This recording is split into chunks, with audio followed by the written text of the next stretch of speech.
Hey guys, I just wrapped up with another selections consultation for the home builder, Tilson Homes, and this is my fourth one this week. And every time I sit down with my clients, we talk a lot about what they need functionality, durability-wise out of their floorings. And I just thought, why don't I share this with everybody? Because it is so common when you're building your home. You know, it's a big deal. What do I need my floors to do for me? And so, I mean, you can obviously start with hardwood. We've got, you know, there's all sorts of options of beautiful hardwoods. Now the thing with hardwoods though is if you have big pets with nails, it can get marred up. It really can. And also moisture. I know a lot of people want the look of hardwood in their kitchen, and as soon as water gets under there, say the dishwasher overflows one time, that's going to get up underneath your wood planks and cause that wood to buckle. Very expensive to fix. So there are new alternatives.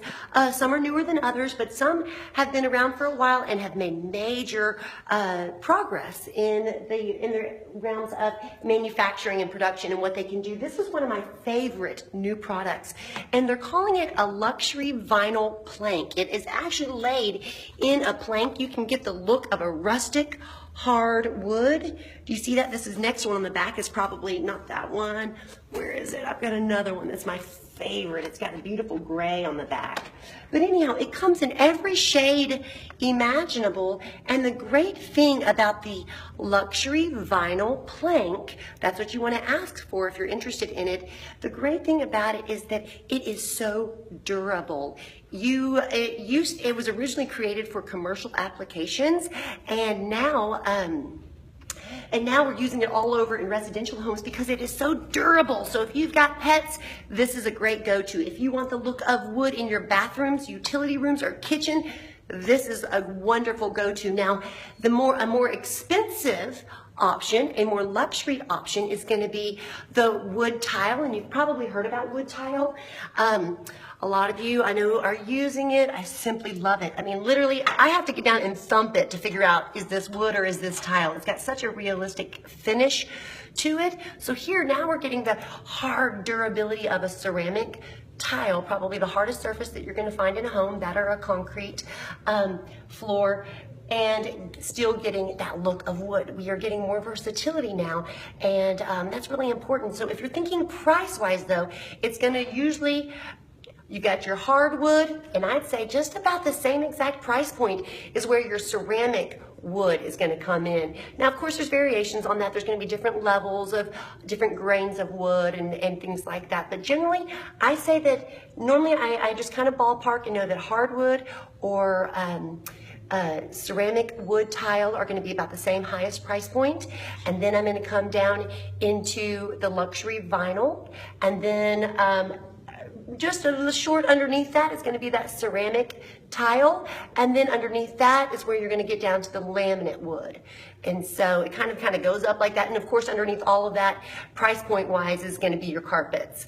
And so let's talk about carpets for just a second too, because I know a lot of us still want that carpet in our bedrooms, and some of us even want it in some common spaces. And if you do, here's the one thing that I always like to consider is that if you are, here I'm looking at some of my carpets, if you are going to be using it in a high trafficked area, that's where you can take even a medium to a lower grade carpet. Of course, you can always do this with your nicer carpets too, but even at a nice little medium grade carpet, I've got just a simple little shawl carpet here.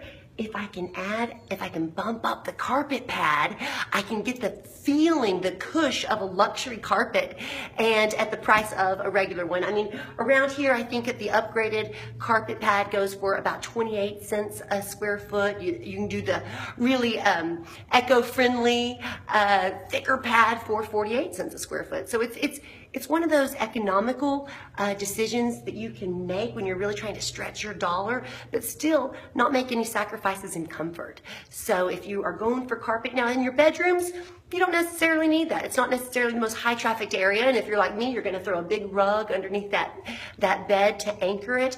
But if you are going to use your carpet in a high traffic, like in the family room, you will get extended use out of it. It will keep it shaped for a lot longer and feel a lot better while you are using it. The only other things I guess that are really happening for us around here is we are just having a ball with some of the new beautiful tiles that are out there. They're absolutely stunning. I just find with so many of these materials and some of the new more synthetic materials, you can't even tell what it is until you get up and thump it, you know? I'm saying, is this wood? Is this vinyl? Is this ceramic?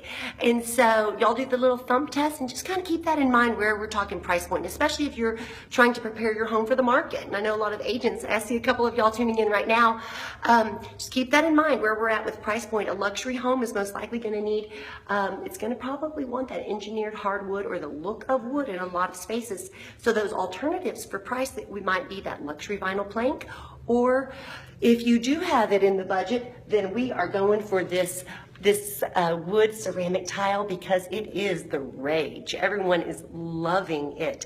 Anyhow, I'm gonna get out of your hair. I know this has been a bit of a long one.